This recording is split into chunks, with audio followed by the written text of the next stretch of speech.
사람들은 인생을 여러 가지로 표현을 합니다. 그 중에 하나는 인생은 항해다 이렇게 말을 합니다. 근데 어떤 분들은 또 인생을 고해다,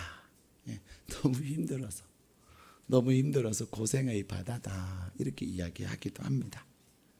그러나 어쨌든 세상이라고 하는 바다에 인생이라고 하는 배를 타고 사람들은 목적지를 향해서 나아갑니다. 근데 세상이라고 하는 바다에 떠 있는 배가 순풍만 있는 것은 아닙니다. 출항할 때에는 목적지까지 도착할 때 순풍만 불고 잔잔한 바다만 있기를 간절히 바라지만은 배를 타고 가다 보면 풍랑의 일대가 한두 번이 아니에요. 인생의 맑은 날과 또 궂은 날이 우리에게 함께 올 때가 많이 있습니다. 우리는 뉴스를 통해서 어제도 또 오늘 밤사이에도 일본에는 태풍으로 인해서 수십 명이 죽거나 실종하고 약 1,000만 명에 가까운 사람들이 피난길에 오르는 어마어마한 이런 태풍을 겪었다고 하는, 얼마나 컸으면 우리 파주까지는 영향력이 미치지 않았지만 저 경상남북도와 또 강원도 쪽에 해안 쪽에는 엄청난 피해를 입고 있습니다. 그런 것을 소망하는 사람들은 아무도 없습니다. 그러나 세월이 가면서 인생을 살면서 그러한 풍랑을 만나는 것은 우리가 피할 수가 없는 거예요. 중요한 것은 큰 풍랑이냐 적은 풍랑이냐 또 작은 너울성 파도냐, 그것이 우리들은 문제가 될 때가 참 많습니다. 그러나 중요한 것은 큰 풍랑이나 또 그냥 너울성의 파도에 지나지 않는 그러한 것보다 더 중요한 것은 그러한 풍랑 속에서 내가 어떻게 그리고 그 풍랑을 통해서 내가 무엇을 경험하느냐는 것이 중요합니다. 오늘 우리에게 주신 본문의 말씀에 보면은 사도 바울은 로마 황제에게 복음을 전하기 위해서 스스로 죄수의 몸이 됐습니다. 그는 로마의 시민권을 가지고 있었기 때문에 그는 죄수의 신분이 안 될 수 있는 그런 상황이 있었어요. 그래서 그렇게 말합니다. 총독이 내가 너를 놔줄 수 있다. 그런데 사도 바울은 그가 자유의 몸이 되는 것을 마다하고 그는 포로로서 죄수로서 그는 로마 황제에게 가기를 원했습니다. 그래서 로마 황제의 재판을 받기를 원한 거죠. 로마 황제의 재판을 받지만 사도 바울의 마음에는 로마 황제를 만나고 그에게 복음을 전하고 또 로마의 복음을 전하는 그것이 그의 목표였기 때문에 그것을 마다하지 않았습니다. 그런데 그런 고귀하고 숭고한 뜻과 사명을 가진 사람이 배를 타고 가는데 뭐가 일어났다는 거예요? 다 죽게 된 그런 풍랑이 일어났다는 거예요. 그런데 사도 바울이 타고 있는 배에만 풍랑이 있었던 것은 아닙니다. 우리가 조금 전에 불렀던 하나님께 올려드렸던 그 찬송가 371장에도 보면은 주님이 배를 타고 가시는데 갈릴리 바다를 지나가시는데 그곳에서도 풍랑이 일어서 제자들은 주님 우리가 죽게 됐습니다. 제자들은 주님께 죽게 됐다고 아우성을 칠 만한 그런 큰 풍랑들이 있었다는 거예요. 근데 그런 풍랑을 통해서 하나님은 우리에게 주시는 귀한 약속이 있고 또 그 풍랑을 통해서 우리에게 어떻게 그 풍랑을 이겨낼 수 있는 그 비결을 오늘 말씀을 통해서 우리에게 말씀하고 계시는 것입니다. 오늘 본문의 말씀에 보면은 이제 사도 바울이 지금은 출항할 때가 아닙니다. 조금 더 있다가 출항하는 것이 좋겠다고 하는 그 권고의 말을 이른 지하에 거절당하고 무시당하고 선주의 말과 그리고 또한 백부장의 말에 의해서 선장은 자기의 그 오랜 그 경험을 의지해서 그들은 출항을 했습니다. 그 배가 처음에는 순탄하게 잘 가는 듯 하다가 유라굴라라고 하는 큰 광풍을 만난 거예요. 그 큰 광풍을 만나게 되자 그들은 이제 그래서 오늘 본문의 말씀에는 그렇게 말합니다. 그 광풍으로 인해서 그들은 해도 보이지 아니하고 달도 보이지 아니하고 별도 보이지 않았다. 더 나아가서 구원의 여망이 없었다. 이제는 죽었구나. 이제는 끝났구나. 그들은 살 소망을 갖지 않는 그때에 하나님께서는 말씀하고 계시는 거예요. 하나님은 우리에게 오늘 이 본문의 말씀을 통해서 인생의 풍랑을 통해서 어떻게 우리가 그 가운데서 어떻게 해야 될지를 말씀하고 계십니다. 무엇보다도 하나님은 우리에게 이 광풍을 통해서 우리의 우선순위가 바뀌어짐을 말씀하세요. 다시 말하면 우리가 놓아야 될 것, 포기해야 될 것, 내려놓아야 될 것, 그것을 내려놓기를 원하시는 것입니다. 오늘 본문에는 이 배가 출항할 때에는 화주들은 이 물건을 저 목적지에 가서 팔게 됐을 때 얻게 된 엄청난 이익을 기대하면서 그들은 짐을 실었습니다. 선주는 또 이 배가 한번 출항하고 나면 그 항해를 통해서 얻게 될 많은 이익을 그들은 생각했습니다. 또 이 선장은 그가 이 또 한 번의 항해를 통해서 자기의 경력이 또 쌓여가고 자기의 그 실력의 인정받음을 기대하고 있었습니다. 오늘 함께 탔던 백부장은 또 많은 제수들을 로마 황제에게까지 압송함으로 말미암아 또 황제에게 또 그 계열에 있는 사람들에게 인정받을 것을 생각하며 기대에 부풀어 있었습니다. 근데 그 광풍이 일어나고 생명의 위협을 당하자 그들이 그토록 소중하게 여겼던 화물, 짐들은 아무런 도움이 되지 않았어요. 생명의 위협이 다가오는 그 광풍 앞에서 그들은 그 배의 어떤 기구들도 아무런 소용이 없었습니다. 그래서 그들은 오늘 본문에 보면은 18절에는 짐을 바다에 풀어버렸다는 거예요. 다 돈이잖아요. 그렇죠? 근데 버려야만 했습니다. 배를 가볍게 해야만 했습니다. 더 나아가서 19절에는 또 짐을 버렸는데도 배가 안정이 되지 않으니까 배에 있는 기구들을 그의 손으로 내버렸다 이렇게 기록하고 있습니다. 이 배에 있는 많은 기구들, 배를 타고 있는 사람에게 도움이 되고 또 그 배가 잘 항해할 수 도울 수 있는 많은 기구들이 있는데 우리가 인생을 살아가면서 이것이 있으면 좀 더 편리하고 이것이 있으면 좀 더 유익할 거라고 생각했던 그런 기구들마저 버려야만 했다는 것입니다. 그러나 그것뿐이 아닙니다. 또 32절에 보면은 거룻줄을 끊어버리고 심지어는 그들은 이제는 배를 그들의 생명을 살려줄 수 있는 마지막 그 구명보트까지 그들은 버려야만 했습니다. 거기다가 무엇까지 버려야만 합니까? 식량까지. 그래서 오늘 말씀에는 그들은 밀을 버렸다. 38절에 보면은 그들이 한 끼를 먹고 거기에 있는 배에 있는 모든 밀을 다 버렸어요. 생명을 유지할 수 있는 최후의 보루인 식량까지도 버려야만 했습니다. 근데 그것만 버린 것이 아닙니다. 처음에 사도 바울이 조금 있다가 출항하시지요. 조금만 더 기다렸다가 가면 좋을 것 같습니다라고 얘기했던 그 사도 바울의 말 앞에 선장은 자기의 그 경험, 배에서의 오랫동안 뱃사람으로서 오랫동안 겪었던 그의 그 경험으로 인해서 배가 출발하게 됐는데 그 경험마저 버려야만 했습니다.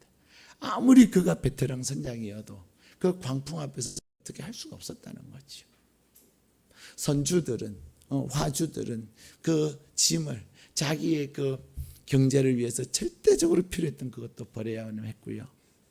백부장은 자기의 그 권위와 권력마저 내려놔야만 했습니다.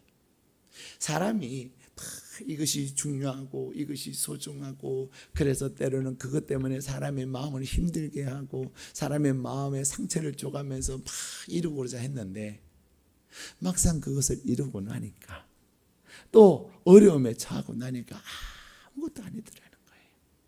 가끔 그런 이야기들을 듣습니다. 공부해야 된다. 물론 공부해야 합니다. 공부해야 합니다. 그런데 아이가 막 아파가지고 시름시름하고 생명의 위협이 왔을 때 뭐라 그래요? 괜찮다. 공부 안 해도 괜찮다. 건강하기만 해라. 빨리 회복하기만 해라. 그래요. 그렇죠? 어떤 문제 때문에 집을 나가게 되는 경우가 있어요. 과거에 우리 IMF 때 경제 문제 때문에 집을 나갔던 가정들이 많이 있었어요. 무슨 광고를 띄웁니까? 문제가 다 해결됐어요. 걱정하지 말고 들어오세요. 예. 돈 때문에 나가라 그러고 돈 때문에 못 살겠다고 했는데 사람이 더 중요한 거죠.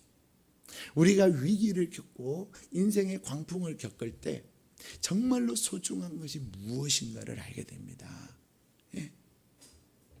나에게 차가 소중해 보이고 집이 소중해 보이고 또 명예가 소중해 보이고 그렇지만 우리가 그것들에 사로잡혀서 정말 소중한 것이 무엇인가를 잃어버릴 때가 많다는 것입니다. 우리가 인생의 광풍 앞에서 그 풍랑을 이길 수 있는 첫 번째는요, 버려야 될 것을 버려야 합니다. 사람들이 버리지 못해서, 체면을 버리지 못하고 자존심을 내려놓지 못해서 내가 지금까지 이렇게 밀어붙였는데 여기서 내가 포기해보면 얼마나 구겨지는, 아닙니다. 지금 내가 내려놓을 수 있고 내가 들을 수 있다면 그것만큼 위대한 것이 없습니다. 사람들은 정작 위기에 처해서야 비로소 뭐가 중요한지 우선순위를 되찾는 경우가 조금 있어요. 끝까지 그 우선순위를 모르는 사람들이 있어요. 사랑하는 여러분, 여러분은 어떤 풍랑을 겪고 계십니까?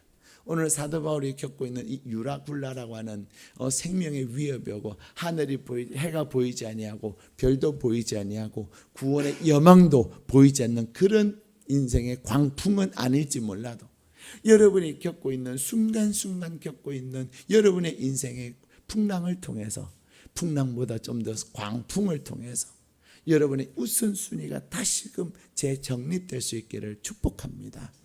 내가 버려야 될 것을 버리지 아니하면, 내가 버려야 될 거 아무 쓸모없는 것에도 불구하고 그것을 붙들고 있다면 결국 우리는 거기서 살아날 수가 없는 거예요. 두 번째, 오늘 이 광풍을 통해서, 이 풍랑을 통해서 우리가 이 풍랑 가운데서 이길 수 있는 비결이 뭐냐면, 그것은 내가 놓아야 될 것, 버려야 될 것은 과감하게 버려야 되지만 내가 붙잡아야 될 것은 확실하게 붙잡아야 되는 거예요.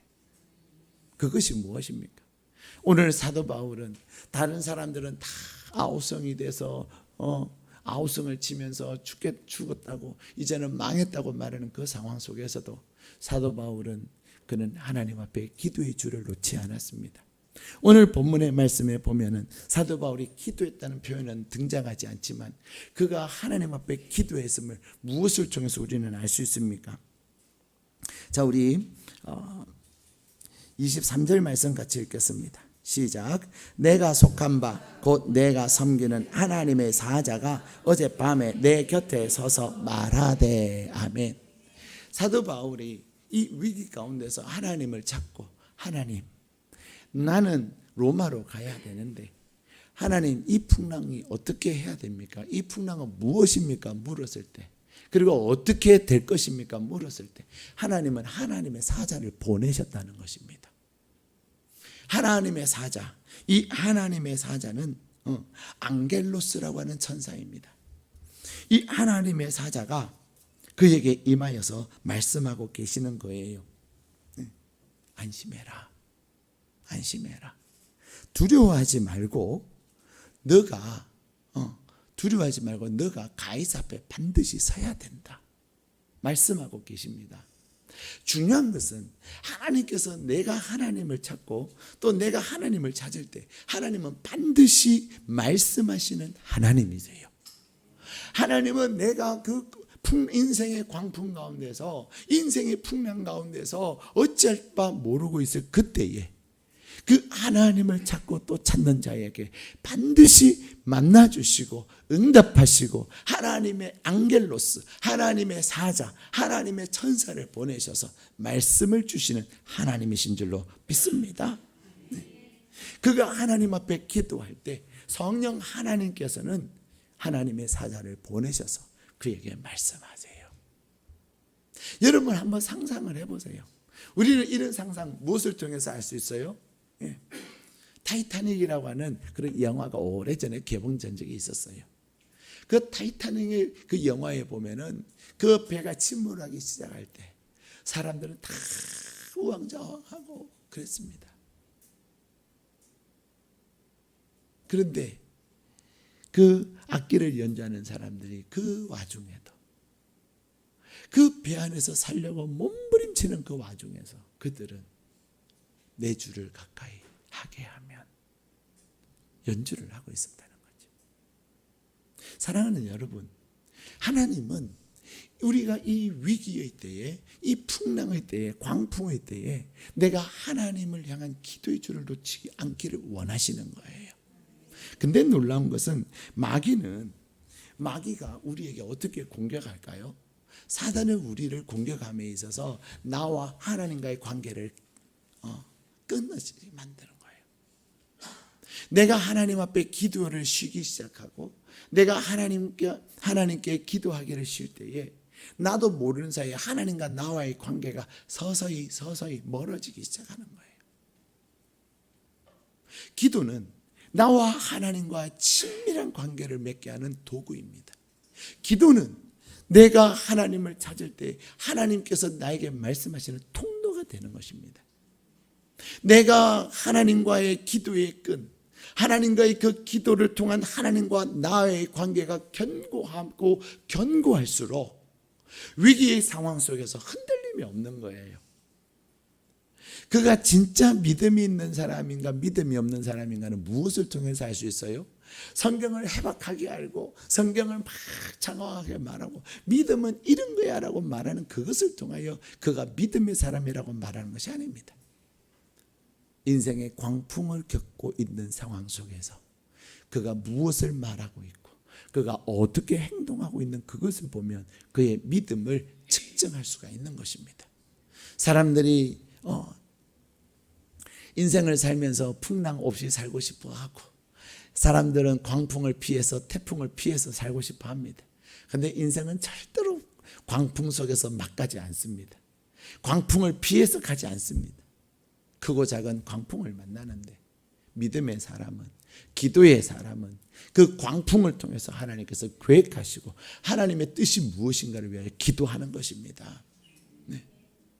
어렵고 힘든 상황 속에서 하나님 앞에 나와 기도의 자리에 나오는 것입니다. 어떤 사람들은 그래요. 어려움을 겪으면 하나님 뭐예요? 내가 하나님께 어떻게 했는데? 뭐 하나님한테 잘 보여달라고 하는 것입니까? 아닙니다. 어떤 사람은 하나님 정말 살아계십니까? 하나님 살아계시면 그럴 수 없잖아요. 어떤 분들은 하나님 왜 나만 미워하십니까? 다른 사람은 다 잘 살고 왜 나만 이렇게 어려움을 당해야 합니까? 여러분 몰라서 그래요. 우리 옛말에는 남의 떡이 커 보인다 그러잖아요. 서양 속담에는 뭐가 있냐면요, 남의 집 잔디가 더 푸르게 보인다라는 속담이 있어요. 남의 집 잔디는 멀리서 보면 다 푸르러요. 근데 가까이 가보세요. 덤성덤성 구멍도 나 있고 그래요. 나만 어려움을 겪는 것 같지만 나만 겪는 것이 아니라 모든 사람이 다 풍랑을 겪는 것입니다. 심지어는 어떤 사람들은 내가 이 교회가 아닌가 봐, 교회를 좀 바꿔봐야 될까 봐. 여러분, 풍랑이 왔다고 교회를 바꾸는 게 아닙니다. 여러분 인생의 풍랑에서 바로 이 교회를 통해서 하나님이 여러분을 만나주시고 이 교회를 통해서 여러분의 인생의 풍랑을 극복하게 하시는 거예요. 일산에 가면 그런 교회가 있었어요. 일산 막 신도시가 들어왔을 때 주옆에 바로 그 교회 이름이 바로 그 교회였어요. 사람들이 바로 그 교회 가지고 그 교회 담임 목사님이 너희 교회만 교회냐? 우리 교회는 이 교회냐? 막 그러면서 하고 막 교인들도 그래서 결국 교회 이름을 바꿨어요.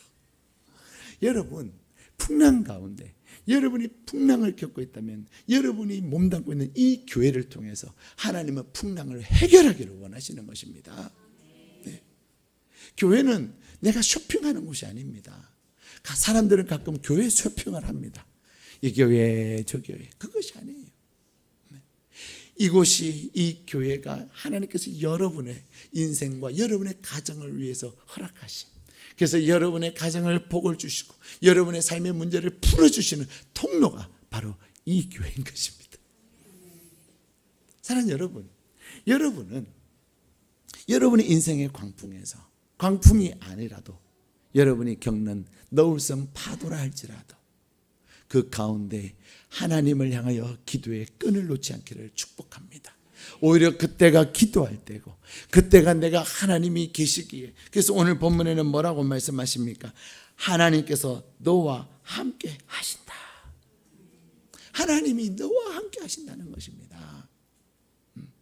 하나님께서는 기도하는 자에게 하나님의 사자를 보내셔서 말씀을 주셔서 약속하실 뿐만 아니라, 누가복음 22장에는 예수님께서 겟세마네 동산에서 기도하실 때, 땀방울이 핏방울이 되도록 기도하실 때 하나님은 하나님의 사자를 보내시는데, 그 사자가 앙겔로스 사자예요.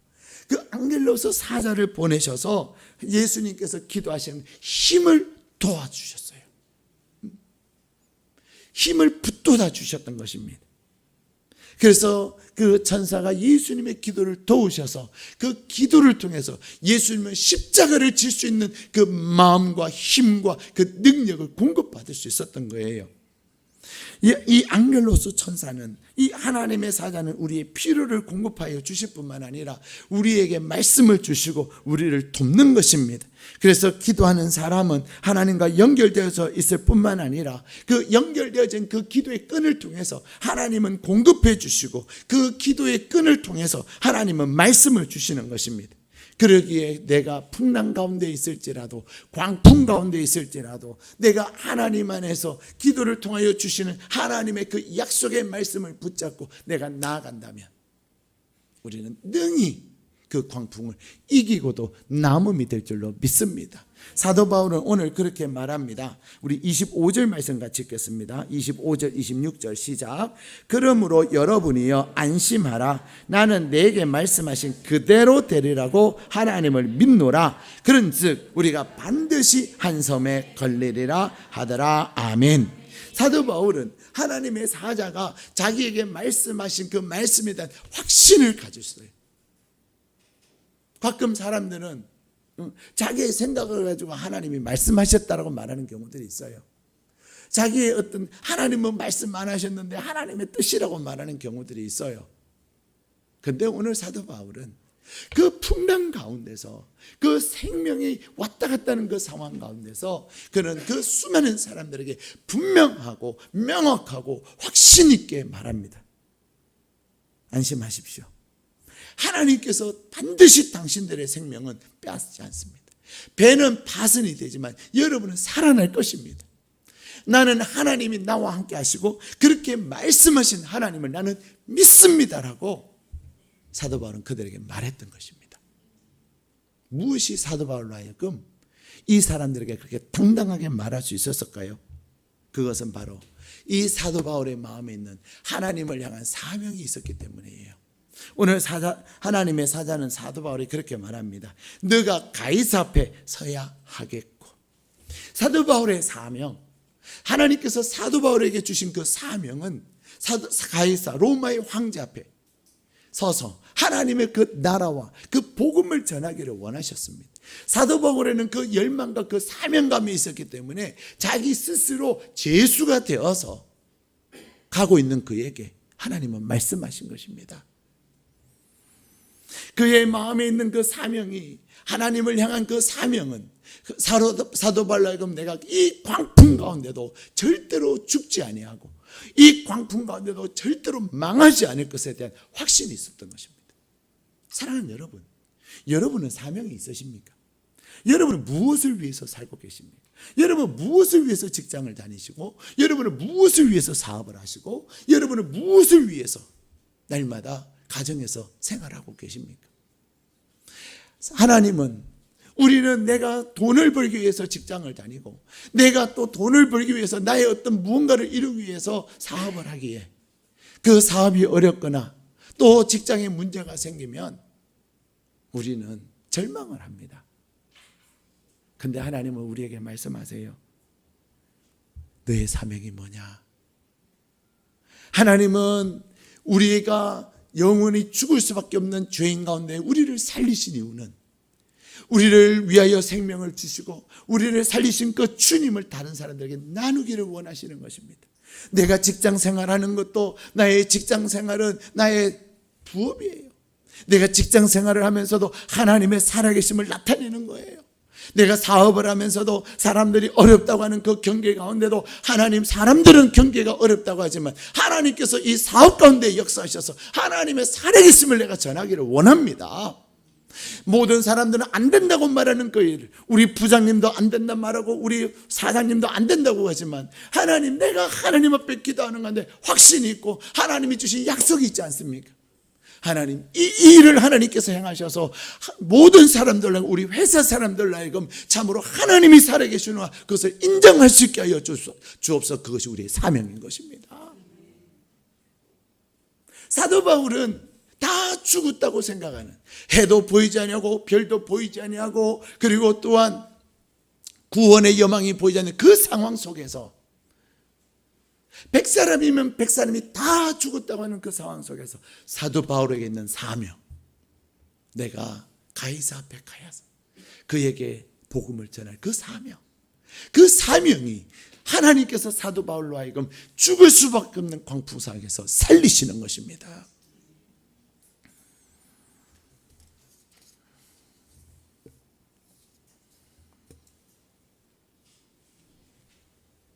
최광식이라고 하는 중국 선교사가 계세요. 이 최광식 선교사님은 그가 그 어렵다고 하는 카이스트에서 공학 박사학위를 받았어요.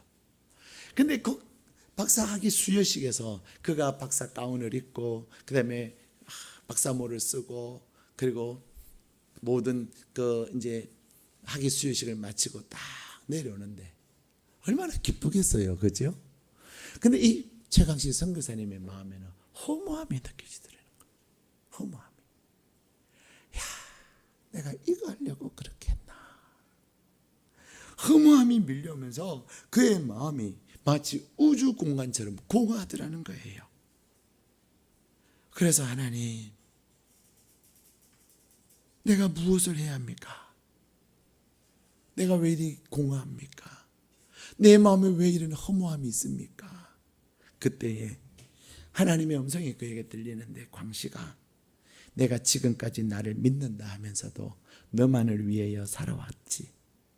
그러니 이제는 나를 위해서 살아봐. 절대로 허무하지 않을 거야 하는 그 마음이, 그 음성이 그의 마음에 확 들려요. 여러분, 카이스트에서 박사학위를 받으면 교수로 가든지 대기업의 수석 연구원으로 그렇게 갑니다. 미래가 보장되어 있는 그 상황 속에서 그는 하나님 안에서, 하나님, 내가 선교사로 가겠습니다. 그래서 이 최광식 박사는 중국 선교사로 갑니다. 중국에서 복음을 전하고 그 세계 선교의 선봉이 될 인재를 내가 중국에서 키우리라. 사랑하는 여러분, 하나님은 우리에게 말씀하세요. 너에게 사명이 있느냐? 리빙스톤은 아프리카 정글에서 주의를 하면서 맹수도 무서웠습니다. 원주민들도 두려웠습니다. 그러나 그에게 가장 무서웠던 것은 내가 살아야 할 순간까지 나의 사명을 다할 때까지 절대로 죽지 않는다는 그 사명이 흐려질까, 그것이 가장 두려웠다는 것입니다. 사명이 있는 자는, 사명을 위해서 사는 자는 죽지 않습니다. 사명이 있는 자는 하나님이 주신 사명, 그래서 내가 왜 그 직장을 다녀야 되고, 내가 왜 그 사업을 해야 되고, 내가 왜 그 가정 안에 있어야 되고, 그 안에서의 나의 사명을 주 안에서 발견한 자는 사명을 위해서 달려가는 것입니다. 사명이 없는 사람은 회사 일이 바쁘면 바쁘다고 기도의 시간도 포기하고, 사업하다가 바쁘다고 예배의 시간도 등한시하고, 그냥 주일 하다가도 회사의 생각나가지고 자꾸만 회사하는 사명이 없는 사람이에요. 결국 내가 이루고 가장 중요한 것을 잃어버린다면 무슨 소용이 있겠습니까? 하나님은 오늘 저와 여러분에게 말씀하십니다. 우리의 인생의 풍랑과 우리의 인생의 광풍에서 내가 정말로 풍랑을 만나고 나니까, 광풍을 만나고 나니까 아무 쓸모없고 때로는 너무 아쉽지만 아깝지만 버려야만 했던 그것들을 내가 지금도 붙잡고 계십니까? 주님은 우리에게 말씀하십니다. 너와 나와의 기도의 줄을 꼭 붙잡아라. 내가 너에게 주는 약속의 말씀, 이 말씀은 너를 살리고 이 말씀대로 되어질 이 약속의 말씀을 꼭 붙잡아라. 나에게 하나님이 주신 그 약속, 하나님이 주신 사명이 없다면 그것을 하나님께 구해야 될 줄로 믿습니다. 하나님은 사명을 가지고, 하나님의 부르심을 가지고 사명을 위하여 달려가는 자에게 하나님은 물질도 공급하시고, 하나님은 돕는 자들도 하나님의 앙겔로스 천사도 보내시고, 또 앙겔로스 천사뿐만 아니라 사람들도 하나님이 보내시는 거예요. 풍랑 가운데서도 살리시는 겁니다. 내가 주 안에서 사명을 가지고 살아갈 때 나도 살 뿐만 아니라 다른 사람들도 살리는 통로가 되는 것입니다. 사랑하는 여러분, 오늘 하나님은 이 엄청난 인생의 풍랑과 광풍 속에서 살아가는 저와 여러분에게 말씀하세요. 주를 보라. 주를 보라.